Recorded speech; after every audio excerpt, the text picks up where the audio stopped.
donde con elementos químicos que queman se purifican los metales, el oro, cualquier otra, eh, cualquier otro tipo de metal.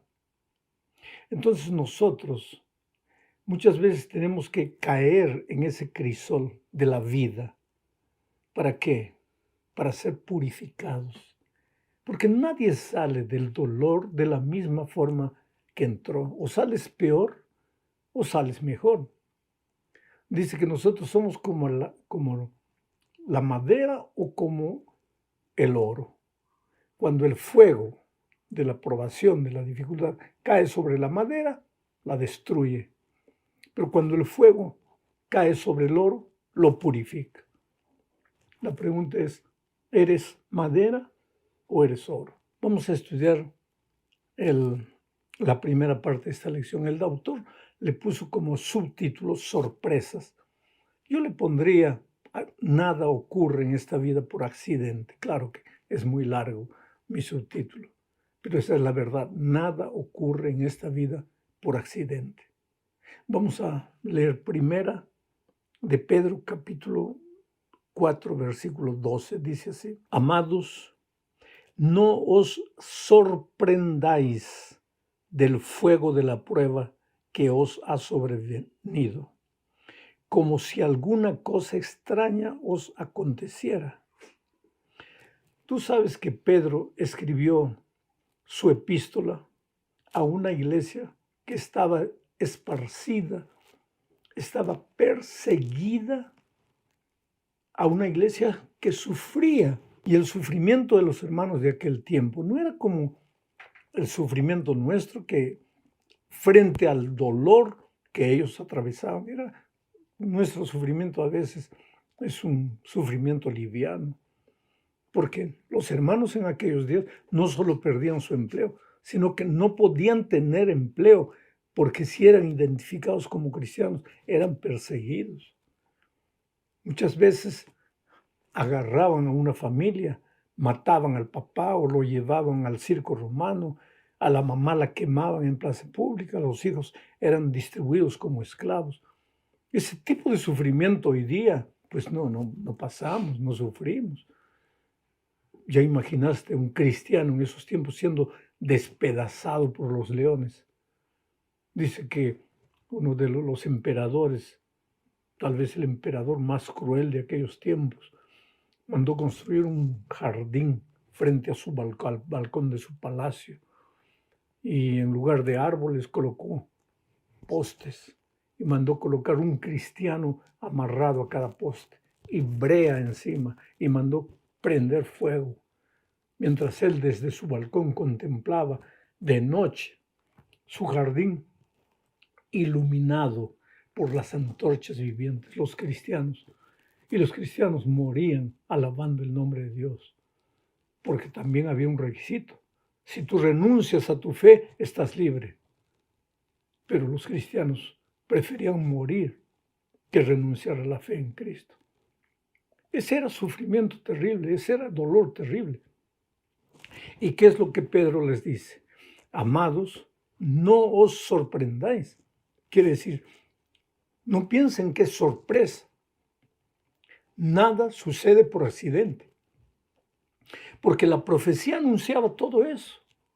El sufrimiento en los tiempos de Cristo, el sufrimiento terrible que el pueblo de Dios sufrirá en los últimos días antes de la venida de Cristo, que esa es materia de otro estudio. Entonces Pedro les dice, no os sorprendáis con el fuego de la prueba. Oh, querido, cuando tú pierdes un hijo por accidente, no pienses que fue un accidente de tránsito que lo mató. Claro que fue lo que a primera vista se ve, se juzga, lo que la policía va a decir. Sí, el carro chocó contra el otro y el chofer del otro murió. Pero lo que tú no sabes es que por detrás de todo lo que sucede está la mano del diablo. Está la mano cruel, perversa del enemigo de Dios. Porque aquí vamos a entrar un poco en la teología del dolor, pero aplicando a la vida diaria de manera práctica. Oh, querido, un punto teológico en discusión es, ¿Dios castiga? ¿Dios manda el dolor? Y yo te digo, sí. En la Biblia encontramos muchas ocasiones en que Dios castigó, como en el diluvio, como en Sodoma y Gomorra, porque el diluvio, el fuego de Sodoma y Gomorra no fueron accidentes. Dios provocó eso propositadamente. Tenía un motivo, y un motivo que a veces la mente humana no puede entender. Pero generalmente el sufrimiento, en la mayoría de los casos, yo diría en el 98% de los casos, el sufrimiento nace en la mente del diablo. Dios dice, mira hijo, los pensamientos que tengo acerca de ti son pensamientos de amor, no son pensamientos de odio, son pensamientos de paz, no son pensamientos de guerra. Tú estás sufriendo no porque yo te envío el dolor y el sufrimiento, todo lo que te hace llorar, te hace sufrir, te hace derramar lágrimas y muchas veces te lleva a la desesperación, nace en la mente del enemigo. ¿Y por qué el enemigo te manda el dolor? ¿Por qué provoca accidentes, cosas así, para hacerte sufrir? ¿Por qué? Por un solo motivo. Él quiere que tú pienses que ese dolor que llegó a tu vida te lo está mandando Dios.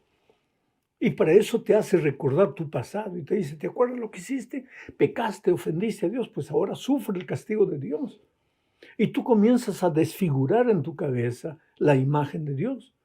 En lugar de ver un Dios amoroso, un Dios misericordioso, un Dios perdonador, un Dios con los brazos abiertos que te llama al arrepentimiento, comienzas a ver un Dios castigador. Entonces tu servicio no pasa a ser por amor, sino por miedo de las consecuencias, porque dices, si no me porto bien, Dios me va a castigar. O entonces te atreves a decir, como los amigos de Job a Job, debes esconder algún pecado, debes haber hecho algo malo para estar sufriendo. Pero querido, el enemigo te hace sufrir, provoca el dolor para que tú pienses que viene de Dios, pero es la mano sucia del enemigo que está por detrás de eso. Vamos a la segunda parte del estudio de esta semana bajo el título Crisoles de Satanás. El texto, 1 Pedro 5, 8 al 10, dice así: Sed sobrios y velad, porque vuestro adversario, el diablo, como león rugiente, anda alrededor buscando a quien devorar. Esto es interesante. Dice Pedro, sed sobrios, en otras palabras, reflexionad, no penséis con prisa, pensad con calma, medita. ¿Y qué tienes que meditar en qué? En que en este mundo el diablo está suelto como un león rugiente buscando a quien devorar. ¿Has visto alguna vez un programa de National Geographic, especialmente esos programas donde los leones cazan a los venaditos, a los cabritos? Son animales crueles, ¿no es cierto? Van pastando, como quien no quiere nada, y generalmente buscan al más débil, al más flaco, al animalito pequeño, y saltan y muerden aquí en el cuello y lo hacen pedazos. Pues ahí está la figura. Tú eres el venadito, el cabrito, y el diablo es el león rugiente que busca a quien devorar. El diablo está suelto en este mundo. Quiere hacerte sufrir, quiere hacerte llorar, quiere hacerte sufrir para que tú reniegues a tu fe, para que tú dudes del amor de Dios. Pero ¿qué dice el siguiente versículo? Sigo leyendo el texto y esta parte responde a una pregunta: ¿qué hacer delante de las amenazas del diablo? Porque el diablo está como un león rugiente. Entonces dice así: resistidlo firmes en la fe, sabiendo que los mismos padecimientos se van cumpliendo en vuestros hermanos en todo el mundo. Hay dos conceptos que me impresionan. Resistir al diablo. Resiste al diablo. No tengas miedo de él. Por más que te haga sufrir, por más que traiga problemas a tu vida, Confiesa tu amor por Cristo, tu fe y tu confianza en Cristo. ¿Ah? Y recuérdate que no eres el único que está sufriendo. El diablo está haciendo sufrir a mucha gente y generalmente agarra a los más débiles en la fe. El otro día alguien me decía, pastor, antes cuando yo no pensaba en Dios, no conocía la iglesia ni Biblia, yo no digo que no sufría, pero de alguna manera sobrevivía, me iba bien. Desde que conocí a Jesús, desde que me bauticé, parece que el diablo se vino con todo encima de mí. Y es verdad, porque cuando estás allá perdido, lejos de Dios, ¿para qué el diablo te va a atormentar tanto? Pero cuando quieres entregarte a Jesús, ahí Él viene con todo, te hace perder el empleo, te provoca un accidente de tránsito, descubres que estás con cáncer, viene con todo. ¿Para qué? Para que desanimes, para que renuncies a tu fe. Son pruebas y tentaciones que el diablo te manda. Pero sigo leyendo el texto. Dice así, pero el Dios de toda gracia, que nos llamó a su gloria eterna en Jesucristo, después que hayáis padecido un poco de tiempo, Él mismo os perfeccione, afirme, fortalezca y establezca. Voy a hacer un resumen de todo el texto. Pedro dice, piensa, reflexiona, medita. Tu enemigo, el diablo, está como un león suelto, bramando, rugiendo, listo a devorarte. Pero cuando llega cerca de ti, no tengas miedo, no le tengas miedo. Y recuérdate que no eres el único, porque ese mismo león está queriendo destruir la vida de mucha gente. Tú confía en Jesús, no le tengas miedo al diablo, por más que te haga sufrir. Arrodíllate, porque cuando te arrodillas te vuelves un gigante que con tus rodillas estás en la tierra, pero con tu mente estás en Dios. No tengas miedo al enemigo. Pero la promesa es, recuérdate que este sufrimiento es solo por un poco de tiempo. Un poco de tiempo. Porque, querido, el diablo te puede hacer sufrir hoy, mañana, pero siempre habrá un tercer día en que él va a tener que tragar su carcajada. Cuando Cristo fue crucificado el viernes, el diablo estaba riendo, feliz de la vida, pensando que lo había derrotado. El sábado Cristo descansó en la tumba, el diablo feliz de la vida, pensando que lo había derrotado.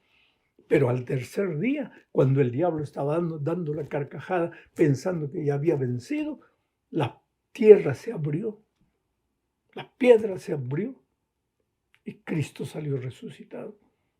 ¿Cuál es la lección? El diablo se puede reír de ti hoy porque perdiste el empleo, porque tu hogar está tambaleando, porque tu hijo está con cáncer. El diablo se puede reír hoy y mañana, pero por un poco de tiempo. Porque si Dios no te ha prometido que en este mundo no tendrás problema, sí te ha prometido que el problema y el dolor no serán por mucho tiempo, que Él vendrá en tu auxilio y el diablo va a tener que tragar su carcajada. Y cuando haya pasado el dolor, ¿qué dice? Estarás más firme, más fortalecido y más establecido en la fe. Gloria a Dios, querido, qué promesa maravillosa. Vamos a la tercera parte, bajo el subtítulo de Crisoles del pecado. Yo le llamaría consecuencias del pecado. Vamos a leer Romanos 1:18. Dice así, la ira de Dios se revela desde el cielo contra toda impiedad e injusticia de los hombres que detienen con injusticia la verdad. Voy a parar aquí para meditar en lo siguiente. La ira de Dios. ¿Qué es la ira de Dios? Entonces, cuando tú lees la ira de Dios, inmediatamente piensas en la ira humana. La ira humana es pérdida de paciencia. Se acabó la paciencia. Le dices a tu hijo, hijo, no toques, no toques, por favor no toques, ya te he dicho que no toques. El niño toca, el vaso de cristal cae y tú sacas la sandalia, pa, pa, pa. Esa es tu ira. Ahora, querido, jamás te atrevas a pensar en un Dios de esa manera. Yo conocí hace muchos años un buen hermano cristiano, sincero. Yo siempre creo que las personas son sinceras, aunque hacen a veces cosas que no caben en la mente de un cristiano. pero que llegaba, maltrataba y hablaba con dureza y muchas veces gente interesada que estaba viniendo a la iglesia por primera vez era espantada por él, por causa de la ropa, por causa del arete, por causa de esto. Y yo no estoy diciendo que puedes vestirte como quieras, usar lo que quieras, no estoy diciendo eso, pero este hermano no tenía palabras de amor, no sabía, y solo criticaba, juzgaba y hablaba improperios, palabras horribles, feas. Y cuando un día alguien se acercó y le dijo, pero hermano, usted no puede hacer, él decía que esa era la ira santa. Ira santa, querido. Ese carácter malcriado que tú tienes, le vas a llamar ira santa. A esa deformación de personalidad que tienes, le vas a llamar ira santa. No te atrevas, porque tu ira no es la ira de Dios. La ira de Dios no es que se me acabó la paciencia. Dios es paciente y misericordioso. Entonces, ¿qué es la ira de Dios? Es que los escritores atribuyen a Dios, por ser Dios, todo lo malo que sucede en este mundo. Por ejemplo, tú encuentras un texto que dice que Dios endureció el corazón de Faraón. No, no, no. Dios no endureció el corazón de Faraón. Faraón endureció su propio corazón, pero en el estilo de la literatura bíblica, que es un estilo atributivo, se le atribuye a Dios todo lo que sucede en la tierra, aunque Él lo haya provocado o lo haya permitido. En muchas de las ocasiones, en la mayoría de las ocasiones, Dios permite que los seres humanos cosechen las consecuencias de sus propios desvíos, de sus propios desvaríos. Por eso sigo leyendo el texto de Romanos capítulo 1, pero ahora versículos 21, 24 y 27, que dice así. Porque el versículo que leímos, que fue el versículo 18, dice, la ira de Dios se desató sobre esta gente. ¿Qué gente?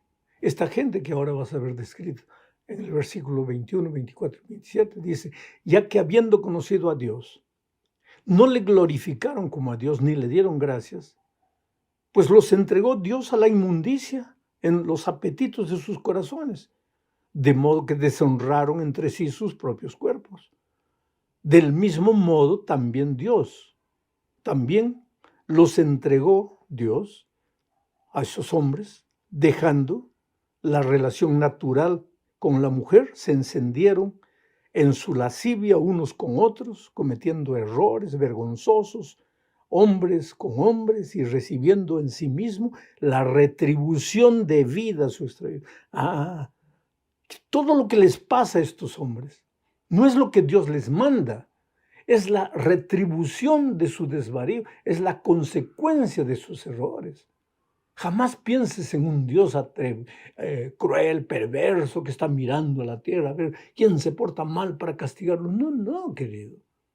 Dios es misericordia y es amor, pero Dios muchas veces permite, porque yo siempre digo, la vida te perdona, digo, Dios te perdona, pero la vida no. Hay una ley de la gravedad. Si yo suelto un objeto, va a caer, se va a destrozar. No vas a ir flotando porque es la ley de la gravedad. La vida tiene leyes establecidas. Tú puedes quebrarlas. Y cuando quiebras las leyes, vas a sufrir las consecuencias y no te atrevas a decir que Dios te está castigando, aunque el ser humano atribuye todo a Dios. Es consecuencia de las decisiones erradas que tomaste. Vamos a la penúltima parte. Crisoles purificadores. Y pregunto una vez más, ¿Dios castiga? Leamos lo que dice Jeremías 9, 6, 7 y 9. Dice, su morada está en medio del engaño. ¿De qué está hablando? Del pueblo de Israel, de su pueblo. Su morada está en medio del engaño. Una figura bonita. Su morada, su casa está en medio del engaño. Engañadores como son, no quisieron conocerme, dice Jehová. Por tanto, así dice Jehová de los ejércitos. Yo los refinaré y los probaré, porque ¿qué más he de hacer por la hija de mi pueblo? ¿No los he de castigar por estas cosas? Dice Jehová de tal nación. ¿No se vengará mi alma? Interesante. Aquí está registrado. Dios dice, estos se portaron mal. Ahora, yo no los voy a castigar. ¿Mi venganza no se va a desatar contra ellos? Ahora, ¿cuál fue la venganza? Que Babilonia vino y se los llevó cautivos. Ahora, ¿por qué Babilonia vino y se los llevó cautivos? Dios mandó a Babilonia, obligó a los babilonios a ir diciéndoles, destrocen a ese pueblo porque es desobediente y yo los quiero castigar. No, Señor. Dios aconsejó a su pueblo, dijo, no pidan ayuda aquí, no pidan ayuda allá, vuelvan sus ojos a Dios. Jeremías le dicen el profeta llorón porque vive llorando, sufriendo por un pueblo rebelde, un pueblo que no acepta el plan divino para su vida, hasta que finalmente Dios permite que el pueblo mismo coseche las consecuencias de lo que ha hecho. Pero en el estilo atributivo, el autor atribuye todo a Dios, haciendo hablar a Dios como diciendo, es mi venganza, es mi castigo, cuando ellos estaban cosechando apenas las consecuencias de sus propios errores. Llegamos al fin de este estudio hablando de los crisoles de madurez, o sea, muchas dificultades llegan a nuestra vida para hacernos crecer. Segunda a los Corintios capítulo 12, versículo 7 dice, Pablo está hablando aquí, dice, y para que la grandeza de las revelaciones no me exaltara, me fue dado un aguijón en mi carne, un mensajero de Satanás que me abofeté para que no me enaltezca. Ahora yo te pregunto, ¿por qué Pablo sufría? ¿Se había portado mal? ¿Por qué sufría? ¿Cuál era ese aguijón? Muchos dicen que ese aguijón era la ceguera. No, querido, si tú lees el contexto, vas a ver que ese aguijón es la naturaleza pecaminosa que él lleva dentro de sí y que quiere llevarlo a vanagloriarse, sentirse el tal, el importante, el santo, el gran evangelista internacional, sentirse así, ufanarse. Ahora vuelvo a leer el texto. Y para que la grandeza de las revelaciones no me exaltara, para que toda la obra que Dios hace a través no me exaltara, dice que me fue dado un aguijón en mi carne, que te hiciera recordar que eres hombre, eres hombre, eres hombre. Y tu corazón orgulloso, no, eres importante. Y tu naturaleza pecaminosa, eres hombre, eres hombre, eres hombre. Ahí está el aguijón. Me fue dado el aguijón.